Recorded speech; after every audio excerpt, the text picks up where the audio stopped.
Hello and welcome, as it is the completion of the 18th day of November 2019. My name is Derek. Like always, all bets trades and of the like. Well, that's within each's own risk and their own reward. Let's take a look at this. Just looking at a lot of periods, a lot of hours. This is the hourly term time frame on the Bitcoin chart, which had this decline and then after the fact had this sideways range in which it broke down from, and this was the failed breakdown, and boy was it a aggressive move to the upside, going from below 7,500 to above 10,300 and a gain of 2,900.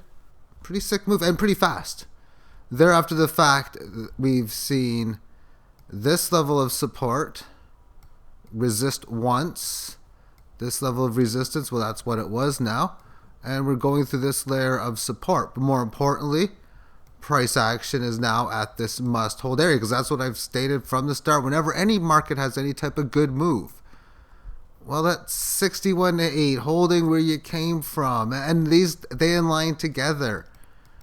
Well, now we're going to see how this moves out, because either this is the failed breakdown with a fast move and a long and wicked consolidation, and then if it's able to have some sort of support, we still got to retrace through this, get past the 61.8, and that's of course if it's going to stop here and go up. You got to get above, like first 38.2 and 61.8, then you got everything to the previous high, and then breaking previous high. Well, then you start talking about next major layers, when of course that would be like that 13, 14, and so on and so forth. So that's what it looks like just looking at a lot of periods. I like to look at it from this way and look at it from a period by period perspective. And amongst such in here, it's not doing a great job in showing that this support is going to be anything for a great move. Maybe it still will. But since the fact it has done a lot of this sideways, and now it's having a lot of short-term support tests within this layer in here, which is now, if we had some sort of move like this, and I'm going to put a different exchange on to look at the shorter term.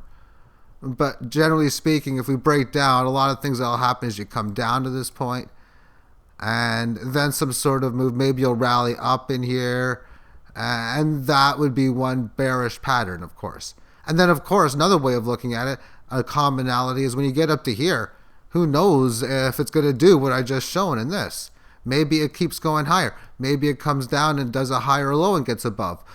And as it plays, though, this not holding here, because this is still a big area of key support that could be just that. But if it doesn't, well, let's take a look at this on the longer term. Then we'll go shorter term. And we'll start with the quarter-day chart, which from the lows in here, there's a failed breakout to the highs. And since the move, it's been resisting one, a little bit in here, another resistance in here, this resistance in here. Now we're due, whenever it's ready, should either do that via price or time for such. Well, here was a case where it did it through time. If it does it through time, well, then this would just meet up down like this. If it does it through price, well, I'm going to be looking at these areas. Well, I won't be looking at it, but that's an area I'd be looking for if I were to look at it as resistance, realizing that it's got to do something to get above here. When you're in this kind of decline, the first thing is that a flat note. But now it's down as much as it is. Do you really want to short the market? Do you want to sell, at least as a short-term trader now? Looking at this, when we're at an area where, well, we're at a 61.8 fib level, this can oftentimes get going. And if it does, the shorter term doesn't show, like it's showing a little bit weaker stuff, as I was showing in here with the hour, how we're breaking down a little bit. But even still, it would only be a pattern to go down to here, which really wouldn't violate, to me, this time frame. But let's look at other levels. The daily chart. Again, we can see the failed moves in here. There's getting below the 18 lows after you were consolidating within it. Significant move above. Here's your consolidation within it. Here.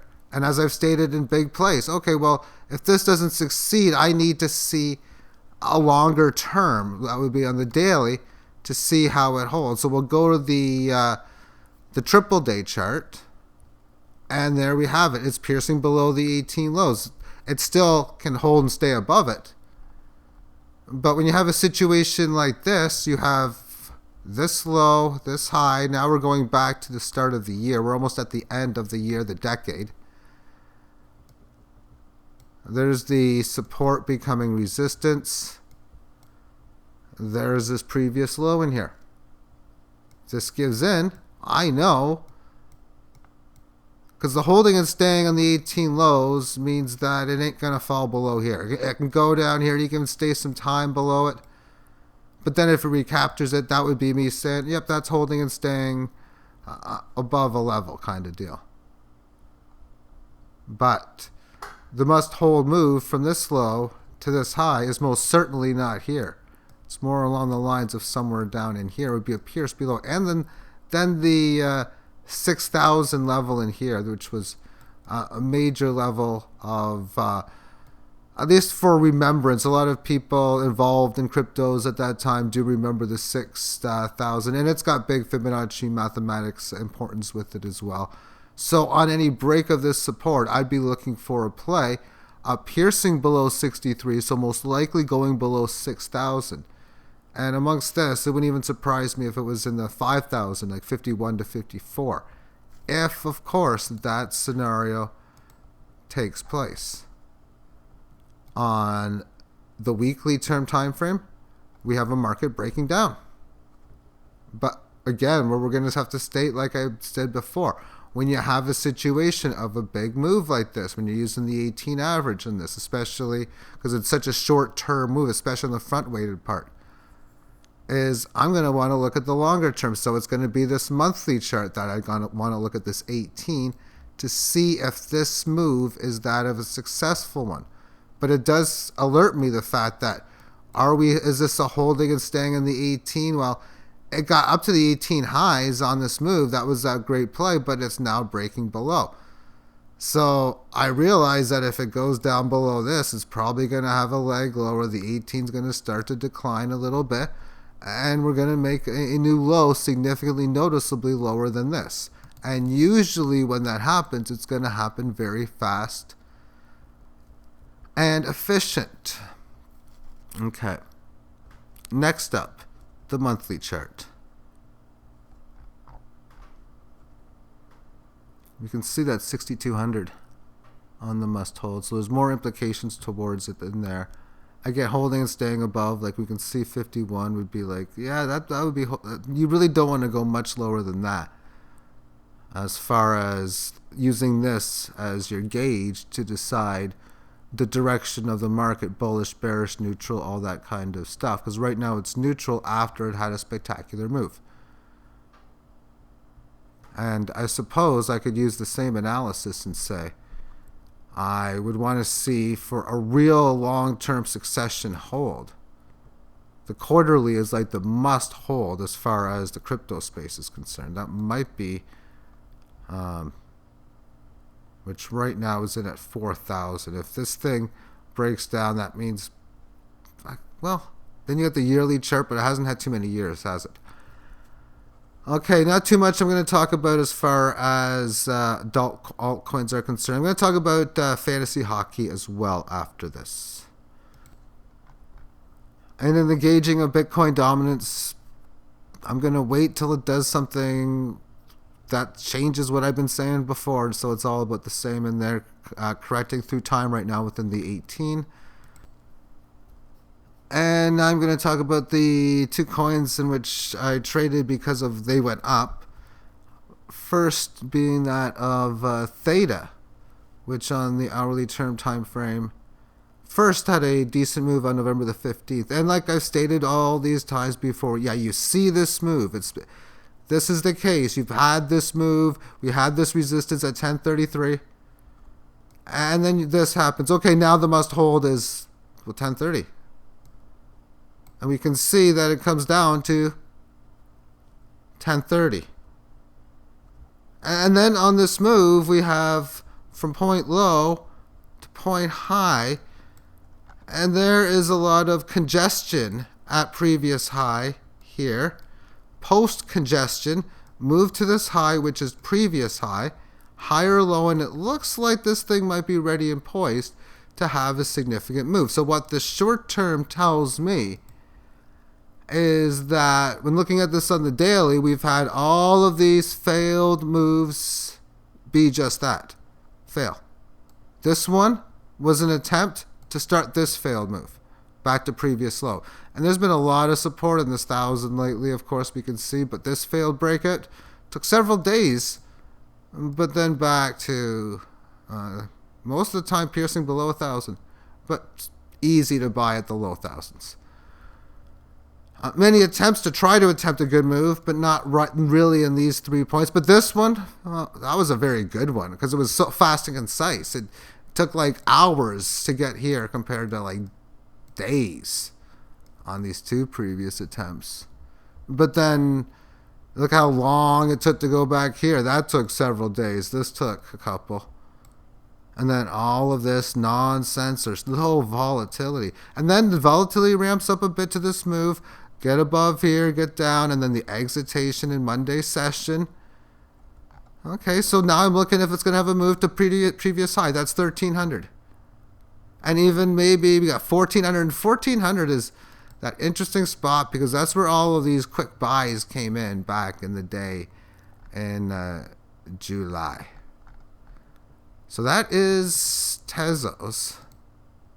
And I did mention I was going to do Bitcoin on the short term, so we'll get to that as well. Because let's take a look at this on the 4-minute term time frame. You can just see a lot of this choppy kind of up and down action that does occur. So as far as day trading, the number is 1124 down to 1095. So this high to this low, differential of like 30 points, 3%. If that's part of your trading variety, if you can try to find a way to make profits out of that when these moves happen, there's a lot of ways in doing such. But as we see, this level of resistance did come up to it this morning at 9:48. Now it's 10:55 p.m. Eastern Time. And yes, that's that. Let's look next at Tezos. And I should remove these lines. I can always put ones in when I need them. This was its volatility today. It was just wow. So today at 11:28 to like 12:40 in here. Price action going from 1425 up to 1500. That's a basis point differential of 75, about 5%, and giving it all back. And then getting most of it back on the upside. Finally doing what you're supposed to do. Because the whole thing in here was to hold and stay above here. So a lot of it in here looked kind of scary that it wasn't going to. And from this move in here, this was successfully at least staying above this. So as it plays out, you come up to this level of resistance. And now this time you support this area, which was really the area it wanted to support. The area that was resistance here, really looking like that failed breakdown here. And then this big up and down volatility. We go from this low to this high. So another previous high in here. We've had like really 3 tests now in this general area. Yet to retest this exact number though, or get to the 1500 psychological number.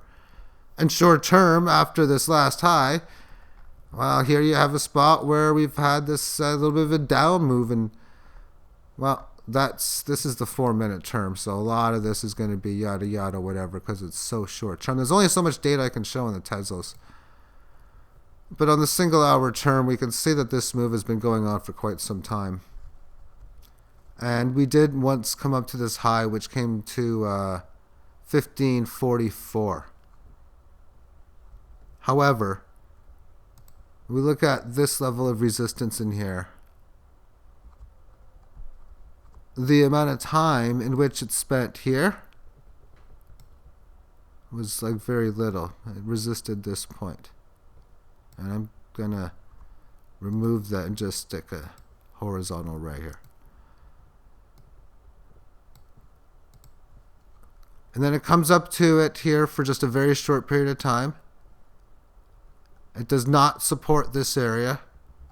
But as far as empty space is concerned, filling this high to this low, it had a long ways. I mean, it could have came down to like 1140 and it didn't do it. It didn't have to, obviously. It doesn't look like it's going need to, because this does look like this is going to be bullish coming into the Tuesday session.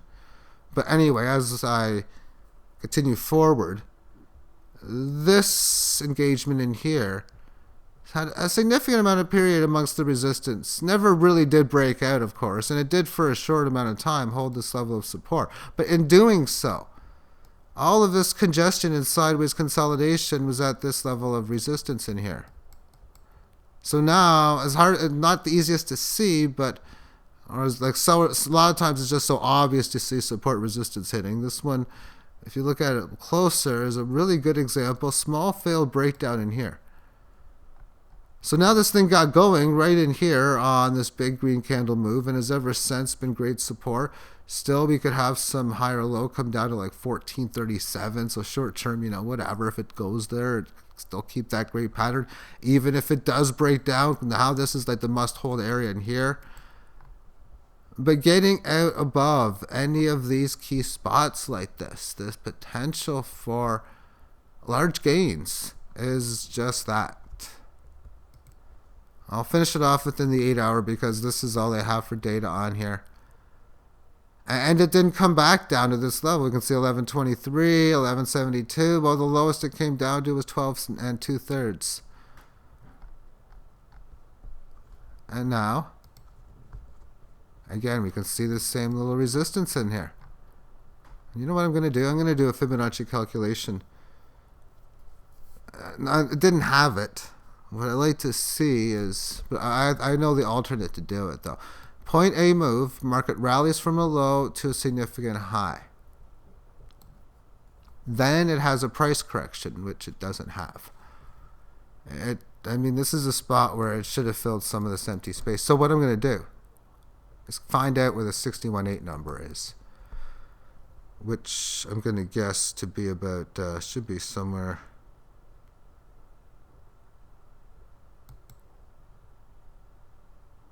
Probably a little over 1050, I'm going to think. So let's take a look and see. We got 1544 as the high.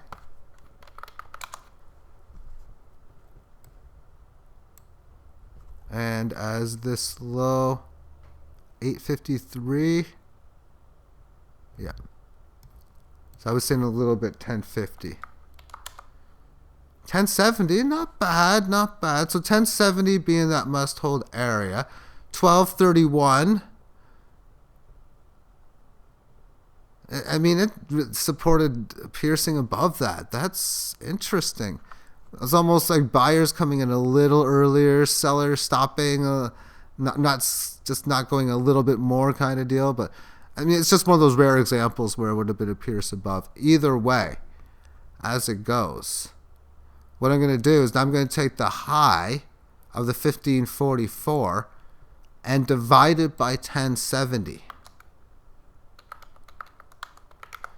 And I'm going to put it to the root of 1.618. That's the exponent. And then multiply that again by the low of 1070. And that gives me an up target of 1,937. So I wouldn't be surprised if this goes to 2,000 concisely. How long it takes? Could be a day or two. Could be a couple hours. Could be 12 days. And it might not do it at all. For it maybe doesn't break out of resistance or has a failed breakout when it does. A failed breakout after the above that, because breaking out above this and getting like 1,600 is like, okay, yeah, that's a serious play. And if it only goes to like, say, 1,650 or 17, well, that's a failure. But the probability, of course, of that is pretty good. Let's finish this off within Bitcoin on the short-term time frame and then the hockey. And as I was talking about this on the single hour, this is as it was starting to break down from here. So what's the damage today? 4-minute time frame. Really started around 12 o'clock and it finished at around 13:28 or 1:30 in the afternoon p.m. And well, since then it has just maintained sideways moves, and that's something I've stated before with both up and down plays. Don't be surprised when that happens. You go up or down significantly, and then you play it out sideways. Oftentimes, you're going to get what we had here. You have a move to this low, you get a good bounce, and obviously, when it's a large sell-off, even like I'm not going to say capitulation, but majorly going below the 18 as far as this is concerned. Yeah, capitulation. And then the high is going to oftentimes be just like, that's a good move to quickly get up here to the 18 like this, but it's always going to be significantly a lower high to anything where you came from when you have that kind of decline. Of course, same thing on the polar opposite with any rise. Alrighty, so that is it for the cryptos. Now let's move into fantasy hockey. As the end of the third period, the score was 3-0 for the Arizona Coyotes. If this is the final score, I'm going to cash huge. And this is actually in the third period now. I should, regardless of the fact, have a profitable day. My risk in fantasy hockey was $25. And after 2 periods of play, again, this is what it says that I'm currently winning. 150 almost. And really 145 because $3 of that is other things, which is really just low stakes buy-in. It's like $4 of football and other hockey stuff. But 147 live entries, 131 live lineups, 12 different contests. First place in a dollar game. I had 5 lineups in that game. First place in this one as well. Quarter jukebox for a $10 price. And I've had a lot of to keep first place is not the easiest thing with a full period. But given my strategy, if it ends 3-0, I'm almost locked to get it. So now, like the drum roll for me, because I've been doing this video, and again, I know it's in the third period. So I'm going to give myself an update at 2,300 hours and 7 minutes. And it's 3-0, 10 minutes to play. Hopefully it stays that way. Hopefully I get a good cash, because the goal that I'm trying to do is pretty much turn 0, which is not really, but a few dozen dollars, we'll say, into 5 figures. And, well, that would put me into 3 figures, because I'm still working on the 2-number system. And, of course, it would put my number starting with a 2 as it plays through. So we'll see, as I've had a lot of situations so far, like 4, 5, 6 situations when I'm looking to win something and something happens. Once with even 3 seconds left in the game, on just an empty net, not an empty net goal. It was 3-0. It was like a 3 or 4 goal game. It was like just a goal that it wasn't even required. If it's an empty net goal, if I got a few guys. If it's my guys in first place that score it, I'm still winning. And the prize pay should actually increase based on my strategy, especially if it ends in a shutout. So we'll see. I'll talk about that in the morning, because I won't be able to chart it until I get until they give me this data tomorrow. And thank you for tuning in. Have yourself a great day. Bye-bye.